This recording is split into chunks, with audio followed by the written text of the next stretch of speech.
Bonjour tout le monde, bienvenue à la capsule pourcentage numéro 2. Alors, pour cette capsule-là, je ne prendrai pas tel quel les numéros qui sont dans votre document, mais je vais faire des explications sur des numéros qui leur ressemblent beaucoup. Ainsi, vous serez en mesure de faire par vous-même les 3 numéros que vous avez dans votre document. Donc, si on regarde le premier numéro, A, Léa a fait le ménage dans ses DVD. Elle possède 14 films d'horreur, ce qui représente 28% de tous ses DVD. Combien de DVD Léa possède-t-elle?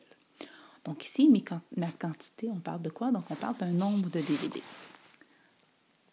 Alors, nombre de DVD. Et j'ai mes pourcentages ici en dessous. Je vais avoir ici mon 100%. Et ce que je sais, c'est qu'elle a 14 films d'horreur. Donc, ma spécificité, ma particularité, donc ce sont les films d'horreur. Je vais l'écrire ici en haut. Donc, films d'horreur. Et ces films d'horreur-là représentent 28% de tous ces DVD.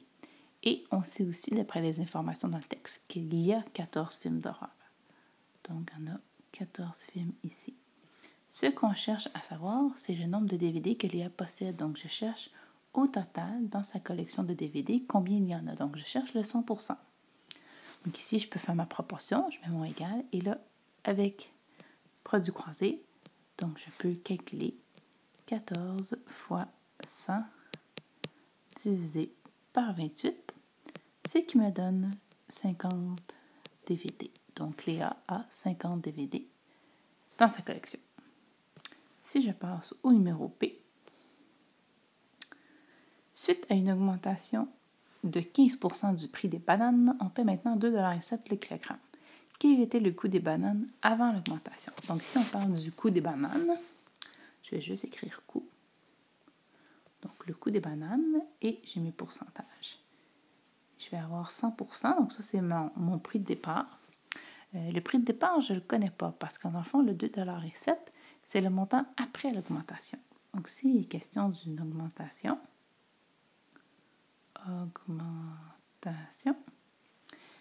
et cette augmentation-là, elle est de 15%. Et ce qu'on connaît,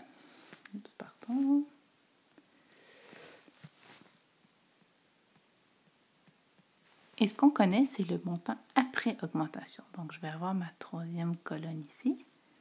Et après l'augmentation, le coût est de 2,07 $ le kilo. Quel va être le pourcentage associé au montant après augmentation? Bien, ça va être 100% plus 15, puisque augmentation, on ajoute. Ce qui fait qu'ici, on a 115%. Et là, quand je vais poser ma proportion, en fait, ici, on me demande quel était le coût des bananes avant l'augmentation. Donc, c'est ça ici que je cherche. Je cherche ma situation de départ, combien ça coûtait au départ, les bananes. Donc, quand je fais ma proportion, donc je vais avoir le montant que je cherche sur 100% est égal à 2,07 $ le kilogramme, je pourrais rajouter, sur 115%. Donc, pour trouver mon montant initial, 100 fois 2,07 $ divisé par 115, ce qui me donne 1,80 $ le kilogramme. Donc, les bananes, avant l'augmentation de 15%, coûtaient 1,80 $ le kilo. Dernier exemple, C. On dit suite à une mauvaise publicité, la pizzeria Milano a connu une diminution de 70% de sa clientèle. Elle n'accueille maintenant que 45 clients par semaine. Combien de clients allaient à cette pizzeria avant la mauvaise publicité? Donc, ici, on parle d'un nombre de clients. Nombre de clients. Et j'ai mes pourcentages. Le nombre de clients qu'il y avait initialement, je ne le connais pas. Ce qu'on connaît, nous, c'est le nombre de clients après la diminution. Donc, si j'ai une diminution, cette diminution-là, elle est de 70%. Et là, nous, on a les informations pour après la diminution. On sait qu'après la diminution, il ne restait que 45 clients par semaine. Quel va être le pourcentage donc, associé à 45 clients? Puisque c'est une diminution, je fais 100 moins 70, c'est 30%.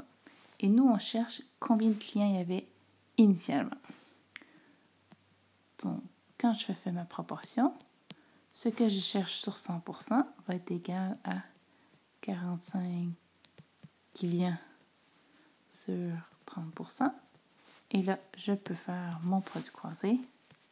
100 fois 45 divisé par 30, ce qui donne 150 clients. Donc, avant la diminution de clientèle, il y avait 150 clients qui fréquentaient la pizzeria Milano. Voilà, c'était la capsule pourcentage numéro 2.